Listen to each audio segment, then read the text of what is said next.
Abîme cherche encore et toujours des témoignages. N'hésitez pas à nous faire part de votre histoire sur notre compte Instagram Abîme Podcast.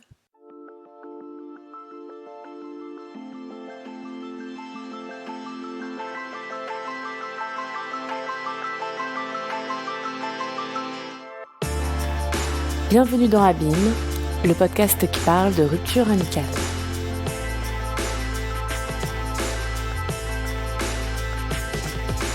Épisode 6, Adrien.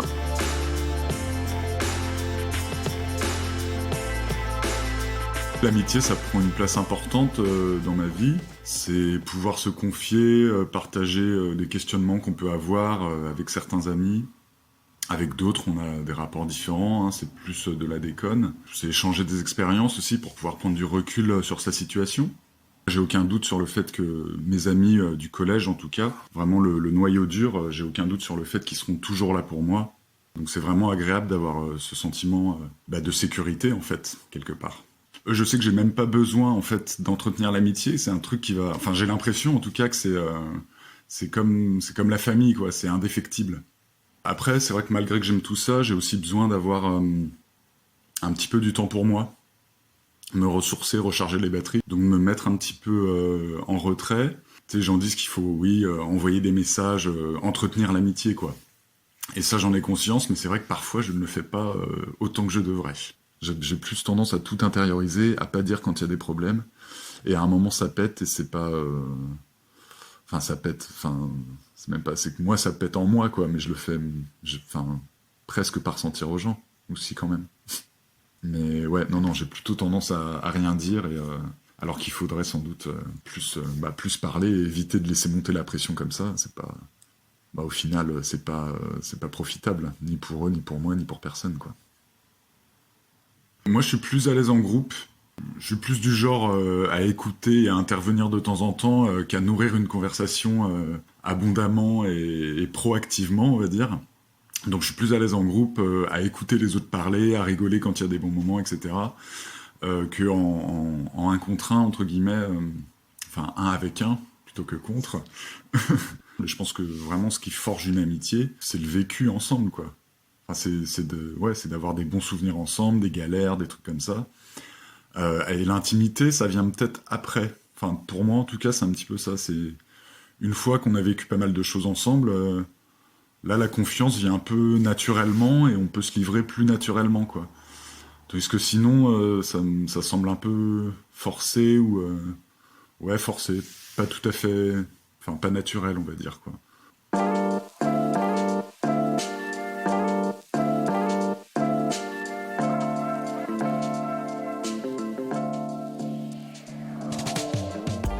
Ma rencontre avec A, c'était en 4e, en fait, avec une copine que nous appellerons M. On avait repéré une nouvelle tête dans la classe et dans le collège, qu'on s'était dit qu'on allait essayer de lui parler, quoi. Il jouait au foot dans la cour pendant la récré, et puis là, donc M m'a mandaté pour aller le chercher, pour qu'il vienne nous parler, donc je suis allé le chercher pour discuter avec nous. Et après, on s'est rendu compte, en fait, en prenant le bus, qu'on descendait au même arrêt et qu'on était voisins. Voilà, donc on était dans la même classe et on était voisins. Donc à partir de là, on s'est beaucoup fréquentés, en fait. On jouait à la console chez lui, parce que moi, chez moi, on n'en avait pas, mais chez lui, je pouvais jouer à la console, donc c'était cool. On achetait des pétards au bureau de tabac, on a fumé notre premier joint ensemble. Je me rappelle, c'était une toute petite boulette, achetée 10 ou 20 euros, enfin, c'était beaucoup trop cher. Ça nous a fait beaucoup d'effets, c'était assez drôle. On faisait aussi partie du même groupe de potes, on avait pas mal de monde qui a gravité autour de nous. Donc on allait à la plage ensemble, on faisait un petit peu de sport, un petit peu de basket ensemble. On a aussi pris notre première cuite ensemble, c'était en 4e ou en 3e, enfin on a bu peut-être 2 ou 3 bières chacun avec un autre gars. D'ailleurs, c'était drôle cette histoire parce qu'on est allé dans le supermarché avec le sentiment quand même qu'on n'avait pas trop droit d'être là et de faire ce qu'on était en train de faire et d'acheter de l'alcool. Enfin, au final, ils en avaient rien à faire, il n'y a pas eu de souci. Enfin, je crois que l'autre gars a fait tomber un pack de bière par terre. Du coup, le truc s'est explosé. On s'est dit, putain, il va falloir qu'on le paye et on pourra pas le boire parce qu'évidemment, notre budget était très limité.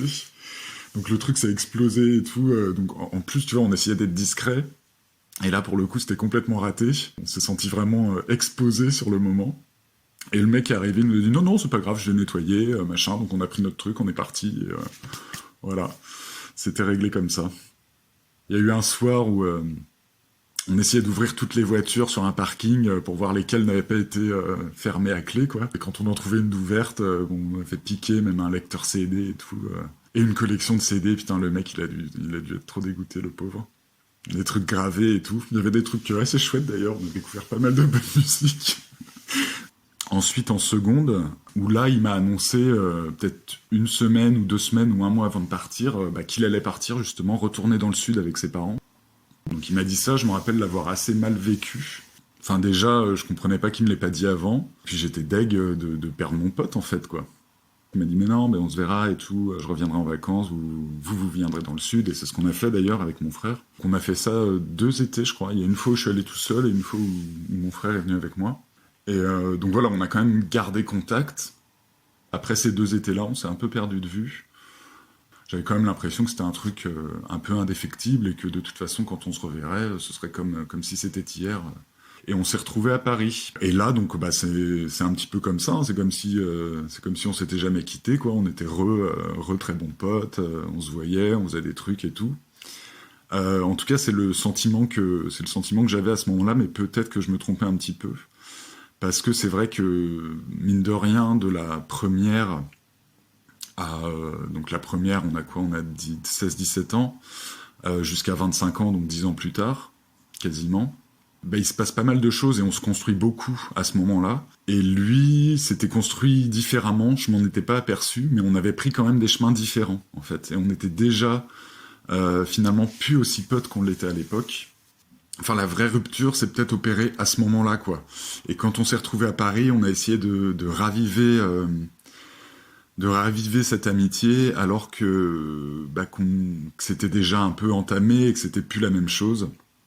Et qu'on avait plus 15 ans, en fait, quoi. C'est un petit peu certaines personnes qui restent en couple parce qu'elles sont attachées plus à la relation qu'à la personne en elle-même, quoi. Quand t'as construit quelque chose, t'as sans doute pas envie de tout jeter aux orties sans y réfléchir à 2 fois, ce qui est bien normal.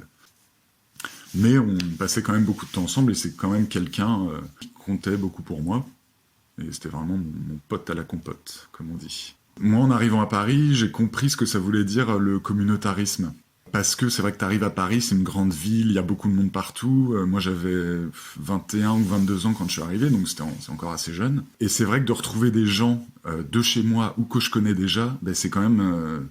c'est hyper rassurant, quoi. Enfin, c'est un peu une ancre à laquelle te rattacher. C'est par confort, par intérêt, presque.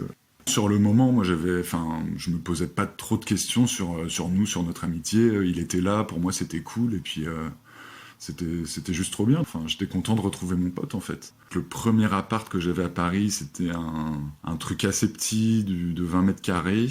Enfin bon, c'est quand même déjà pas mal pour Paris, cela dit. Ce qu'on a fait, c'est qu'on a emménagé dans l'appart de potes à nous, et donc qui avaient libéré l'appart, mais qui souhaitaient le garder quand même, parce que c'était un bon plan. Et qui savaient qu'ils allaient revenir sur Paris. Donc nous, on savait aussi qu'on avait une deadline dans cet appart-là. Quand cette deadline est arrivée, on a déménagé dans un autre appart. Mon ami commençait à avoir une petite histoire avec B, une copine de notre groupe d'amis, donc ils étaient un peu sex friends, quoi, sans être ensemble. Après, mon ami, il a rencontré une autre fille, avec qui c'est assez rapidement devenu plus sérieux. Et à partir de là aussi, il voulait pas trop faire des soirées quand B était là. Par loyauté envers sa nouvelle petite copine, il estimait qu'il pouvait pas trop la revoir, ou je sais pas trop pourquoi, mais en tout cas, ça a un petit peu fait une histoire, ça aussi. Donc il rencontre sa nouvelle copine, et à partir de là, c'est vrai que la copine était là tout le temps. Ou vraiment le plus clair du temps, elle était là, c'était presque une coloc à 3 dès le départ, en fait. Elle était très très souvent là. Elle était sympa d'ailleurs, hein. Moi je l'aimais bien, il n'y avait pas de souci. Bon, moi je me disais que c'était pas forcément nécessaire de la faire payer, je voulais être un peu cool là-dessus. Puis c'est arrivé un petit peu... insidieusement, quoi, parce qu'elle était là très souvent, mais elle avait quand même un appart à elle, à côté, quoi, qu'elle gardait. Donc c'était peut-être un peu aussi leur phase de crash test, où elle gardait son appart au cas où elle cassait avec mon ami. Il fallait quand même qu'elle puisse rebondir et retrouver quelque chose, ne pas se retrouver à la rue, quoi. Et assez rapidement aussi, il y a eu des petites tensions, genre il m'a engueulé une fois parce que j'avais laissé un pot de yaourt plus de 3 heures ou 4 heures sur la table du salon, alors que j'aurais dû le ranger tout de suite. C'est bon, c'est pas l'armée ici, je suis chez moi, tu vois, je fais aussi ce que je veux, quoi. Enfin, et puis, c'est pas comme si il m'avait fait le reproche de manière calme et posée, hein. Il était assez sanguin. Bon, c'est vrai que c'est plus agréable d'avoir une table, d'arriver avec rien sur une table et que ce soit le plus propre possible. Cela dit, moi, j'avais à l'époque un problème avec le ménage, à savoir que ça m'amusait pas du tout de faire du ménage, donc j'en faisais très peu. Ça aussi, je peux comprendre que ce soit très énervant pour une personne qui vit avec toi. C'est vrai que dès le départ, lui, il a voulu qu'on achète une télé ensemble. Moi, j'étais pas trop chaud. J'avais déjà eu une prise de conscience un peu sur la télé. Je me disais que c'était vraiment trop de la merde et tout. Et voilà, je voulais plus trop entendre parler de télé. Mais bon, comme ça lui tenait un peu à cœur, et ben on a acheté une télé, et donc la télé, on l'a mise dans le salon, puisqu'on l'avait acheté tous les deux. J'aurais dû lui dire, écoute, achète-toi une télé et mets-la dans ta chambre. Mais c'est vrai que le salon, ça devrait rester un espace de convivialité et d'échange, quoi. Ou alors ne pas allumer la télé systématiquement, parce que le soir, ce qui se passait, c'est que eux deux, bah, ils aimaient bien regarder Cyril Hanouna. Moi, ça me saoulait déjà, cette émission, et eux, c'était vraiment leur petit rituel du soir, de regarder ça, machin. Donc ça n'a pas aidé non plus. À ce niveau-là, le problème, bah, c'était plus la télé que la fille. 5 mois avant qu'on quitte tous la coloc, du coup, elle a emménagé avec nous officiellement, elle a lâché son appart, mais ça faisait déjà 6 mois qu'elle était là quasiment tout le temps, quoi, en fait. Après, il y avait aussi le côté où lui, il sortait de son école, et donc il a trouvé staff un petit peu au même moment où on a emménagé. Et en fait, c'était un boulot assez stressant, la vie parisienne. Il faisait des horaires quand même assez importantes. Il fallait qu'il y aille en costard, bien habillé, machin. Il avait une voiture, donc il rentrait, enfin il se tapait les bouchons aussi. Et quand il rentrait le soir, je sais pas s'il s'en rendait compte, mais il claquait la porte assez systématiquement. C'était une porte qui était assez lourde en plus et qui faisait beaucoup de bruit quand elle claquait. Enfin moi j'étais un peu là à chiller et tout, parce que j'avais un taf qui était beaucoup plus tranquille que le sien. Donc il rentrait et il claquait la porte et ça distillait tout de suite une espèce de mauvaise humeur un petit peu, enfin... On commençait déjà à se taper un petit peu sur les nerfs l'un l'autre. Il y a eu un truc un petit peu significatif, c'est que je leur avais prêté une caisse de vin en bois là, pour qu'ils fassent une table de nuit, parce qu'ils en avaient pas, parce que c'était un tout petit truc qui se calait pile. Et puis à un moment, j'ai eu besoin de récupérer ce truc-là. Donc je suis allé dans leur chambre, et je l'ai récupéré, et là j'ai vu qu'il y avait qui planquaient des capsules de Nespresso, parce qu'on avait une machine Nespresso, pour pas arriver à court en fait, tout en utilisant celle qu'on avait achetée ensemble. Et je leur ai dit que bah, c'était pas cool, etc., par message. Et ensuite, ils m'ont un peu retourné le truc. Ouais, t'as pénétré dans notre intimité, c'est notre espace privé et tout machin, on t'avait pas donné l'autorisation de rentrer dans la chambre, etc. Alors que ça avait jamais... Enfin, il n'y avait pas du tout de règle qui consistait à dire que eux ne pouvaient pas rentrer dans ma chambre, ou moi dans la leur. Bon, c'est vrai qu'après, on peut estimer que ça peut... Oui, que c'est un espace privé, et que c'est vrai que j'aurais sans doute dû poser la question, mais ça ne m'avait pas semblé nécessaire, quoi. Cela dit, eux étaient aussi rentrés dans ma chambre quelques temps plus tôt pour chercher je sais pas quoi quand j'étais pas là. Donc c'était vraiment pas une règle qu'il y avait entre nous, un truc dicté. Quand même, ça a lâché le truc, et ils m'ont dit qu'ils pouvaient plus me faire confiance à cause de ça. Ils avaient tendance à peut-être plus souvent faire des courses et à acheter des trucs plus chers que moi, et à le partager quand même avec moi. Donc je peux comprendre que ça les ait saoulés aussi au bout d'un moment. C'est vrai que à ce niveau-là, c'était...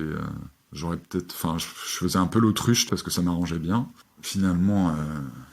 Ouais, j'ai mes torts aussi, hein, comme je l'ai déjà dit. C'est vrai que ça, je m'en rappelais pas. Et puis là, en le racontant, ça me revient, mais ouais.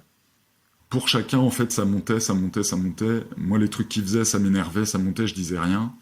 Et eux, certains trucs que je faisais, ça devait les énerver aussi. Parfois ils me disaient pas, j'imagine. Mais c'était assez graduel, en fait.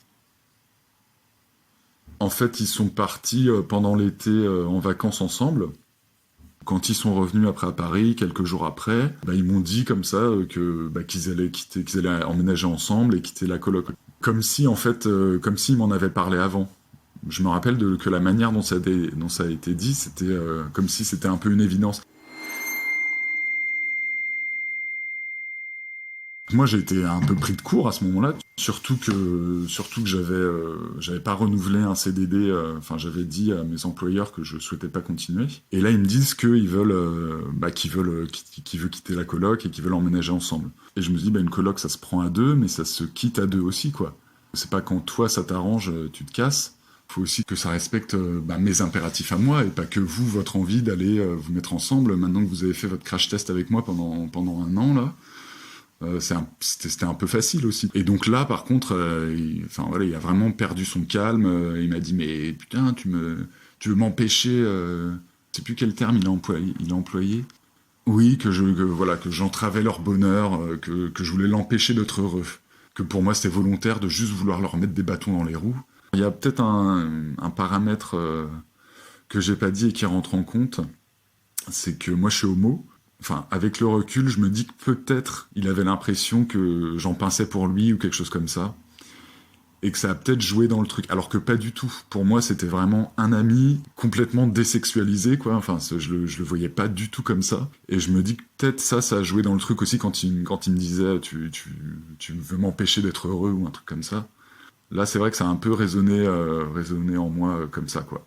Je me suis dit, mais peut-être qu'en fait, il s'est fait des films à ce niveau-là, etc. Bon, au final, j'ai quand même cédé et je les ai laissés partir parce que bon, c'était pas non plus la peine de...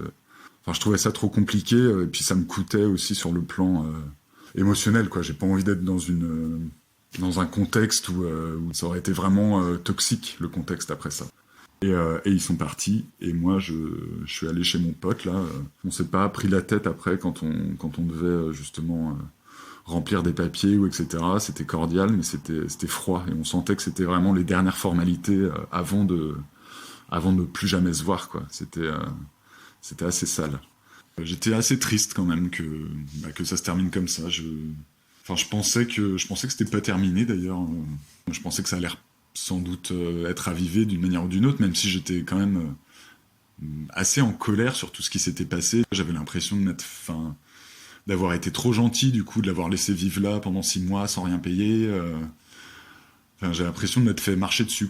Et je me dis que c'est la vie. En fait, c'est vrai que ça a été un petit peu une leçon de vie aussi, de se dire que rien n'est jamais vraiment complètement acquis. Mais malgré ça, j'ai toujours cette foi dans mes amis qui sont encore mes amis et de savoir que eux seront toujours là pour moi. Et ça, j'ai vraiment aucun doute là-dessus, en fait.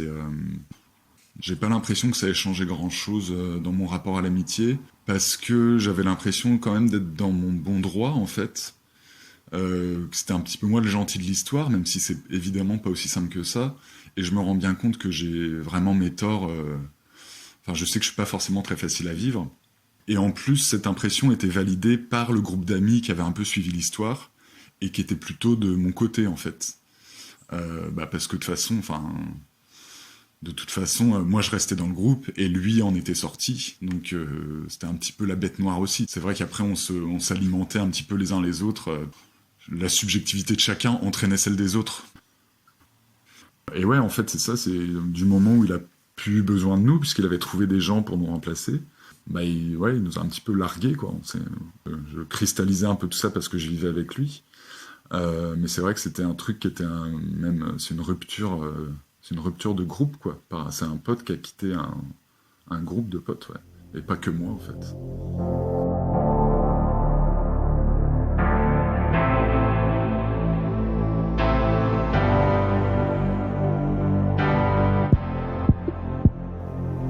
J'ai plus son numéro, évidemment, et puis il a dû changer depuis le temps. Mais c'est vrai qu'en fait, je pourrais reprendre contact avec lui, si je voulais, et ça me déplairait pas qu'on redevienne amis. Je me dis que c'est peut-être encore possible, un jour. Ça me ferait plaisir, ouais. Si jamais il m'écoute, qu'il me pardonne, parce que j'ai sûrement mon biais, ma version de l'histoire. Et je lui souhaite une bonne vie, en tout cas. Mais c'est peut-être pas terminé. L'avenir nous le dira.